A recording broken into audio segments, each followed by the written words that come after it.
Bonjour à tous et bienvenue dans cette nouvelle édition du Non-Stop Info. Voici les titres de ce journal. Jean-Pierre Bemba, vice-premier ministre en charge de la Défense, réaffirme son soutien au président sortant Félix Tshisekedi qui figure parmi les 23 candidats en lice pour l'élection présidentielle du 20 décembre. Jean-Pierre Bemba, dirigeant du MLC, bénéficie d'un important poids électoral, notamment dans le Grand Équateur, au nord-ouest de la RDC.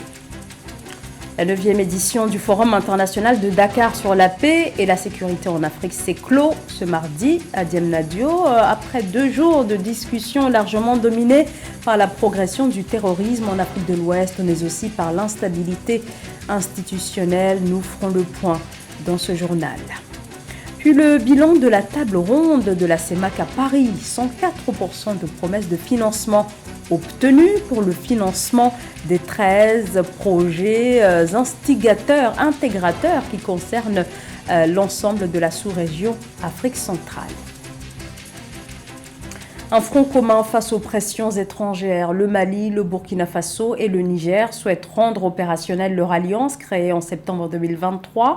C'était l'objet d'une rencontre ce jeudi à Bamako des ministres des Affaires étrangères des 3 pays qui se sont penchés sur la question de l'adoption des protocoles additionnels, les organes institutionnels et juridiques à mettre en place et sur la définition des mesures politiques et de coordination diplomatique à propos donc de ce pacte né après le coup d'État survenu au Niger en juillet dernier et au moment où la CEDEAO menaçait d'intervenir militairement au Niger afin de rétablir le président déchu, Mohamed Bazoum. L'alliance alors annoncée prévoyait une assistance mutuelle en cas d'atteinte à la souveraineté et à l'intégrité territoriale du Niger. Pouvoir et opposition en ordre de bataille en République démocratique du Congo.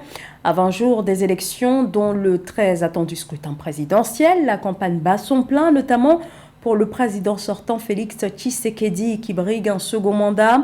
Jean-Pierre Bemba, son actuel vice-premier ministre en charge de la défense nationale, lui qui bénéficie d'un important poids électoral dans le Grand Équateur, se trouve être l'un des personnages clés de la campagne électorale du président Tshisekedi, candidat à sa réélection. Jean-Pierre Bemba, vice-premier ministre chargé de la Défense et le président du mouvement de libération du Congo, milite pour un 2e mandat présidentiel en faveur de Félix Tshisekedi. Le dirigeant du MLC veut mobiliser un grand nombre congolais pour soutenir la vision du président Félix Tshisekedi de redresser la République démocratique du Congo et restaurer son honneur et son intégrité territoriale. Le MLC réaffirme son appartenance à l'Union sacrée de la nation comme témoin privilégié de la volonté du chef de l'État de transformer profondément notre société pour mener notre pays vers le développement, d'assurer sa sécurité et d'imposer la paix à l'intérieur de nos frontières. C'est pourquoi j'ai décidé de ne pas présenter ma candidature. Jean-Pierre Bemba apporte à Félix Tshisekedi son poids électoral dans le Grand Équateur et compte préserver son alliance avec le chef de l'État sortant. Grâce à sa popularité, l'ancien chef de guerre à travers les réseaux sociaux et programmes de campagne continue de rassembler des voix dans différentes régions. Au plus offrant, donc Félix Tshisekedi qui est au pouvoir et qui en échange lui a octroyé quelques postes ministériels clés, dont le poste de vice-premier ministre et ministre de la Défense. Et Jean-Pierre Bemba a mis sur la balance sa base électorale, notamment dans la province de l'Équateur. En tant que leader du Grand Équateur et notamment du Sud Ubangi, Jean-Pierre Bemba joue un rôle crucial dans la mobilisation et la sensibilisation de la population en faveur de Félix Tshisekedi. A noter que lors du scrutin de 2018, Jean-Pierre Bemba avait soutenu Martin Fayulu, candidat sortant officiellement 2e avec 34% des voix et qui n'a cessé de contester la sincérité de ses résultats. Le Forum international de Dakar sur la paix et la sécurité en Afrique s'est tenu du 27 au 28 novembre dernier à Diamniadio au Sénégal. Responsables politiques, chercheurs, représentants d'institutions internationales ou d'ONG ont assisté à cette 9e édition qui entend s'imposer comme une plateforme d'échange entre les pays africains et leurs partenaires sur les questions sécuritaires. Et cette année, la thématique était la suivante: l'Afrique des potentiels et des solutions face aux défis sécuritaires et à l'instabilité institutionnelle. Samantha Saberou Sabubanga. La 9e édition du Forum international sur la paix et la sécurité en Afrique s'est tenue les 27 et 28 novembre 2023 à Diamniadio, localité située à 30 km de Dakar au Sénégal. Tenue sous le thème « L'Afrique des potentiels et des solutions face aux défis sécuritaires et à l'instabilité institutionnelle ». Présent à l'événement, le président sénégalais Macky Sall a dans son discours souligné que cette édition met en lumière les contrastes de l'Afrique, un continent riche par un immense potentiel qui aspire à l'émergence et au développement mais secoué par les violences terroristes, l'insécurité et l'instabilité institutionnelle. Ce sujet met en lumière les contrastes de notre continent. Une Afrique grande et riche qui aspire à l'émergence mais toujours en retard sur le processus de développement. Une Afrique qui progresse sur la voie de la démocratie, mais encore secouée par l'instabilité institutionnelle. Une Afrique engagée à faire taire les armes, mais toujours sous le feu ravageur des conflits et du terrorisme. De son côté, le président mauritanien Mohamed Ould Cheikh El Ghazouani a révélé que la lutte contre l'insécurité et l'instabilité en Afrique devrait s'accompagner d'une amélioration de la gouvernance politique et sociale. Les deux dirigeants ont unanimement reconnu que leur plaidoyer est surtout motivé par les coups d'État militaires survenus dans plusieurs pays du continent. Le contraste le plus saisissant sur notre continent réside dans l'énorme décalage entre, d'une part, son extraordinaire potentiel en matière de ressources naturelles, de position géostratégique et de ressources humaines jeunes et dynamiques, qui aurait dû en faire un espace de paix, de stabilité et de développement, et d'autre part sa réalité objective, souvent faite de pauvreté, de sous-développement, d'insécurité et d'instabilité sociale et institutionnelle. Les recommandations issues des travaux de cette édition visent à mobiliser et à valoriser les ressources humaines et des solutions africaines aux défis sécuritaires et à l'instabilité institutionnelle du continent. Le pouvoir militaire au Niger abroge la loi contre les trafiquants de migrants dans ce pays qui est une plaque tournante vers l'Europe. Pour les autorités au pouvoir, cette loi érige et incrimine en trafic illicite certaines activités par nature régulière. Une loi votée sous l'influence de puissances étrangères, estime également les nouvelles autorités nigériennes au sujet donc de ce texte qui avait été adopté en 2015 dans le cadre d'un accord avec l'Union européenne. Marie-Raphaël Antelo. Le 27 novembre 2023, le président de la transition du Niger, le général Abdourahmane Tchani, a abrogé par ordonnance la loi de 2015 qui criminalise le trafic de migrants. Cette loi avait été votée alors que le nombre de migrants ouest-africains qui traversaient la frontière nigérienne vers la Libye ou l'Algérie dans le but d'atteindre l'Europe ne cesse de croître. Cette loi avait d'ailleurs abouti à la transformation du Niger en hub de contention des migrants venus d'Afrique de l'Ouest et centrale. L'abrogation de la loi criminalisant les migrants par le Niger est un établissement d'un rapport de force par ces pays vis-à-vis de l'Union européenne. Il est connu que l'Union européenne a externalisé sa sécurité au niveau de certains pays du Maghreb et du Sahel et qu'il est inconcevable que le Niger, pays du Sahel, puisse continuer à jouer les gendarmes de l'Europe alors que l'Union européenne s'est mise du côté de la CEDEAO pour sanctionner le Niger par rapport au mode d'accession au pouvoir des actuelles autorités nigériennes, dont le général Abdourahmane Tchani. La loi de 2015 sur le trafic illicite de migrants punissait de 3 à 10 ans d'emprisonnement et de 1 à 5 millions de francs CFA d'amende toute personne qui, en échange d'avantages financiers ou matériels, assurait l'entrée ou la sortie illégale au Niger d'un non-ressortissant ou d'un non-résident permanent ou lui fournissent des documents de voyage ou d'identité frauduleux. L'implémentation de cette loi avait rapidement réduit le nombre de migrants ouest-africains qui traversaient la frontière nigérienne vers la Libye ou l'Algérie, dans le but d'atteindre l'Europe de 350 par jour à 100 par semaine.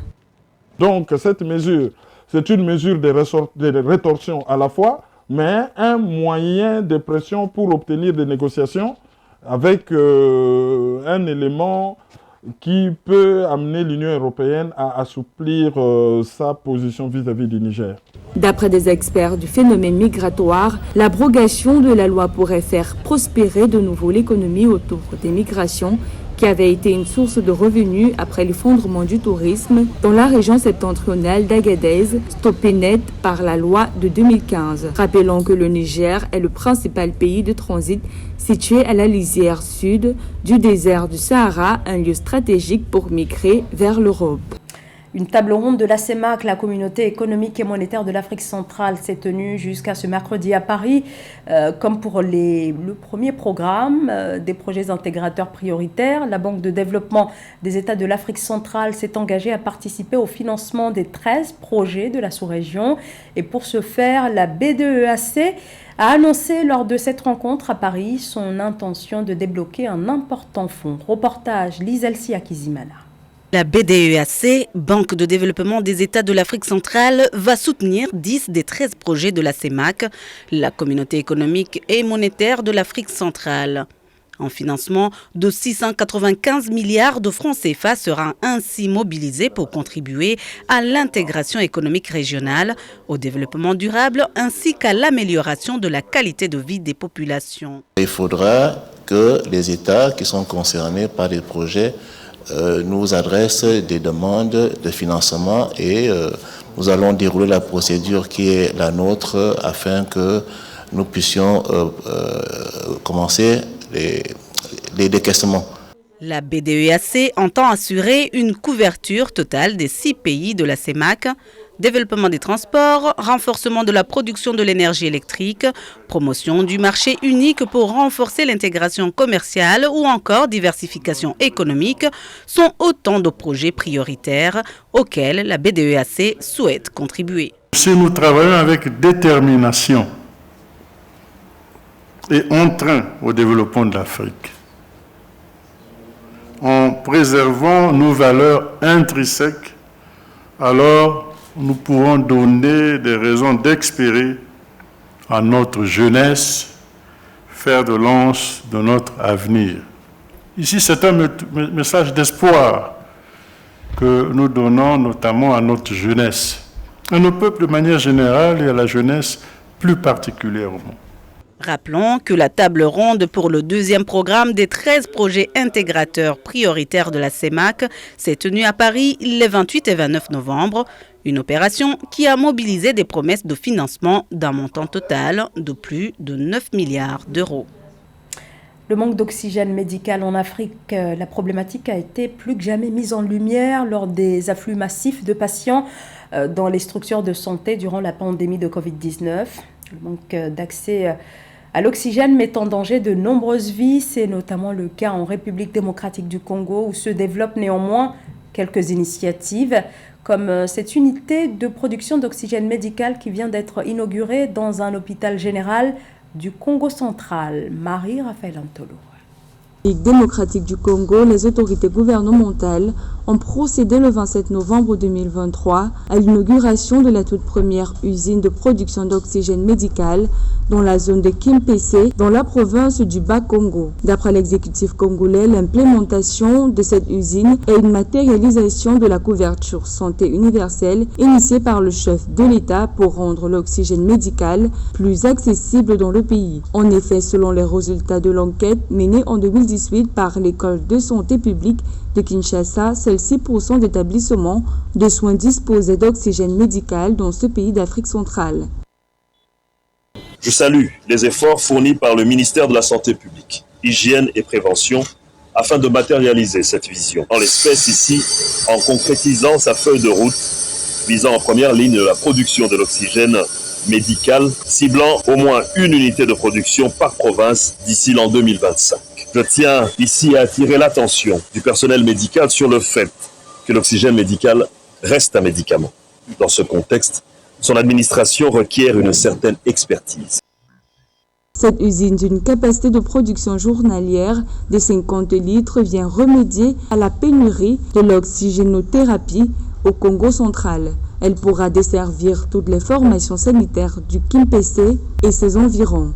Rappelons que depuis l'avènement de la pandémie de Covid-19 en 2019, de nombreux pays africains ont renforcé leurs demandes vis-à-vis de l'oxygène médical. Je profite de cette occasion pour remercier encore une fois Monsieur le gouverneur pour son leadership éclairé qui rentre directement en ligne droite avec la vision de notre chef de l'État, initiateur de la couverture santé universelle.